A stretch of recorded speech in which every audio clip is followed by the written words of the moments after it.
Bonjour et bienvenue sur la chaîne du chasseur d'étoiles de midi, chaîne de réflexion et d'humour sur les 12 coups de midi. Jean-Luc Reichmann à la présentation, le maître de midi, 296 000 et des poussières. Schtroumpfi était là puisque, eh bien, Emilien a le même nombre de participations, soit 71 participations. Voilà, donc ils ont un petit peu discuté. Et en plus, ce que j'aime bien, c'est qu'il a été assez honnête parce que Jean-Luc Reichmann lui a posé la question à savoir s'il avait suivi son parcours. Et comme il l'a dit, eh bien, Émilien avait 9 ans quand Schtroumpfi était maître de midi, et donc il l'avait pas vu. Allez, ensuite, par rapport au coup d'envoi, quel Patrick est le père de la comédienne Lola Deverne, bien sûr. Eh bien, c'était Patrick Devers. Ensuite, vous aviez la sympathique Fanny qui était avec Émilie, une amie. Alors, dans quelle région les salariés sont-ils les plus nombreux à prendre une pause pour déjeuner? C'était la Bretagne. Ensuite, vous aviez Noah, qui n'avait que deux doigts, qui était venu avec sa famille en visio. Dans quel domaine pratique-t-on le gophering? Donc le gophering, ce sont sur les applis de rencontre, c'est-à-dire je peux pas venir avec une... je peux pas venir, il y a le feu. Voilà.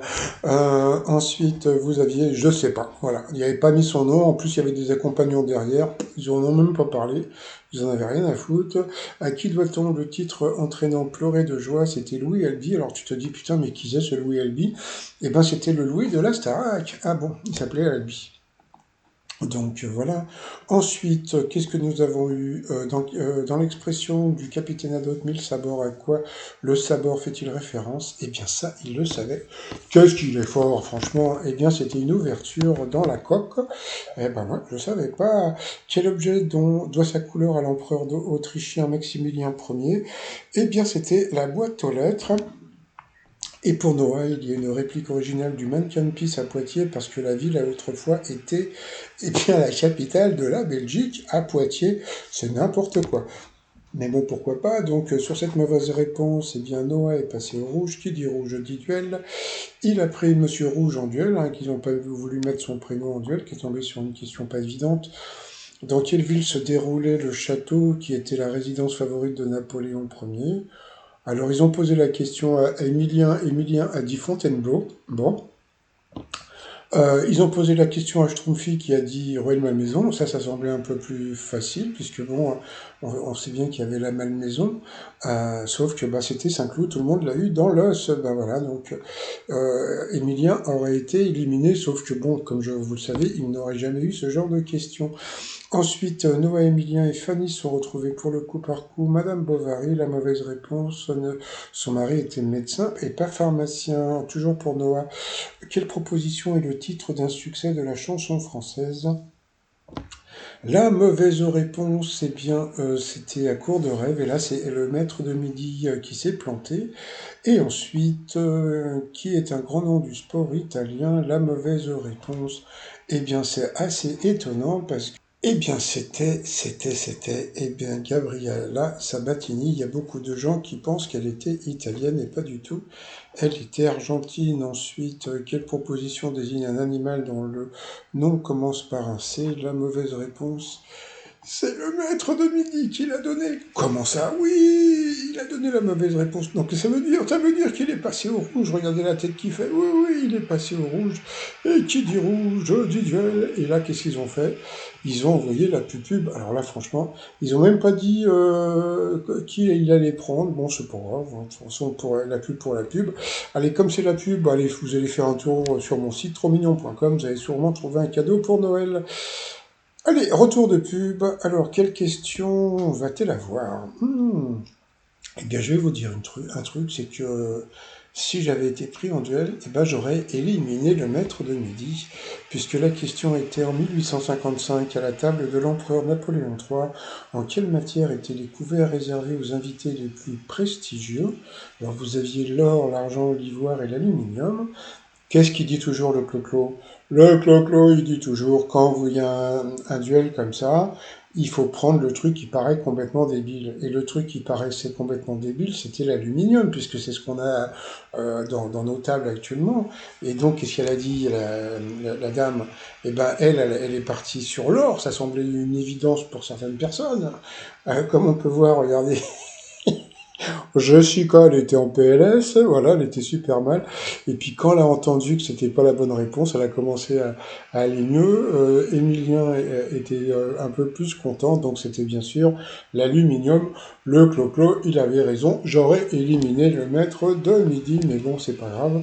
Donc allez, ensuite par rapport au coup fatal, alors, sur le drapeau autrichien, quelle est la couleur de la bande située entre deux bandes rouges? C'était le blanc. Qui chantait à 20 ans, on est invincible. Bon, franchement, la question, c'est pour moi, c'était pas évident, hein. C'était Laurie. Comment appelle-t-on un rôle très éloigné de la personnalité de son interprète? Eh bien, c'était un rôle de composition. Dans la série Grey Anatomy, qui était surnommé le tyran par les internes, je sais pas, et vous savez quoi? Je m'en fous! Ensuite, l'expression aglagla signifie qu'on se gèle les coronesses. Après, avant la création du Parti républicain aux États-Unis, contre quel parti les démocrates se disputaient-ils la présidence? Et là, le maître de midi ne savait pas. C'était oui, quelque chose.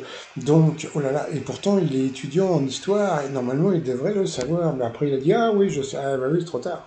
Après, quelle abréviation désigne à la fois un cheval fiscal et un curieux? Bon, bah, de toute façon, c'est les initiales. C'était le CV, question facile pour lui.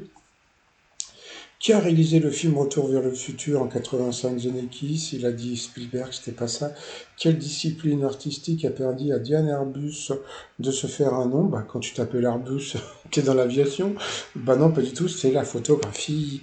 Ensuite, quel mot désigne l'endroit où l'on nage à la piscine et une partie du corps d'où partent les jambes? Donc les jambes, elles partent d'où?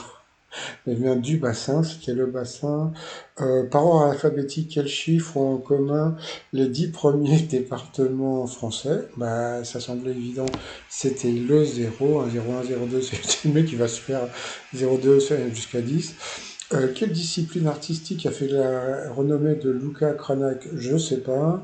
Et combien la valse de Jacques Brel a-t-elle de temps dans le titre de la chanson? Alors, une valse à 3 temps, une valse à 2 temps, une valse à 4 temps. Je sais pas, il y en a plusieurs des temps, hein. Bon, passons. Donc, bon, voilà, Onoa a été éliminé. Donc, le maître de midi, il a soufflé.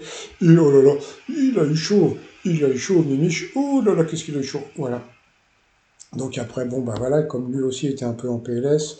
Allez, ensuite, par rapport au coup de maître, alors c'est parti. Quel est le nom de l'assortiment de hors-d'œuvre servi en Italie? Donc, bien sûr, c'était les antifas, les antipastilles, bien sûr. Ensuite, quelle est la signification du prénom Randall, porté par le footballeur Kolo Muani? Et il est parti sur l'autre. L'autre, c'était conseil. Et en fin de compte, eh bien, ça voulait dire conseil. Voilà, tout simplement.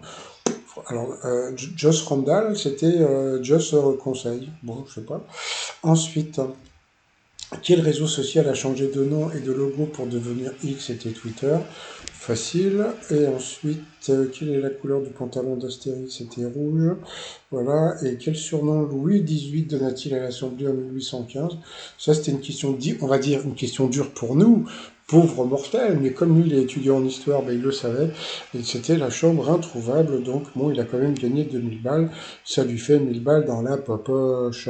Bon, bah, comme il s'est planté à cause du conseil de Colamoni, là, je sais pas quoi, eh bien, il n'a pas pu dire qu'il est dans l'étoile mystérieuse. Qu'est-ce qu'il vous a dit, le clo-clo? On remercie encore Nini, hein? Eh bien sûr que, bon, bah, elle sera trouvée que demain, l'étoile mystérieuse. Et normalement, elle sera à 47 000, je vous ai dit, hein, sur une autre vidéo. Donc voilà, donc il a bien reconnu Arnaud Ducret dans l'étoile mystérieuse, mais il ne peut pas le dire. Et si tu peux pas le dire, c'est que tu as les bouboules. Bon, c'est vrai qu'aujourd'hui il a eu un peu chaud. Bon, si un jour on vous prend en duel, prenez toujours la réponse la plus, comment dire, voilà, la réponse. Voilà. Allez, je vous dis à plus tard, bye bye.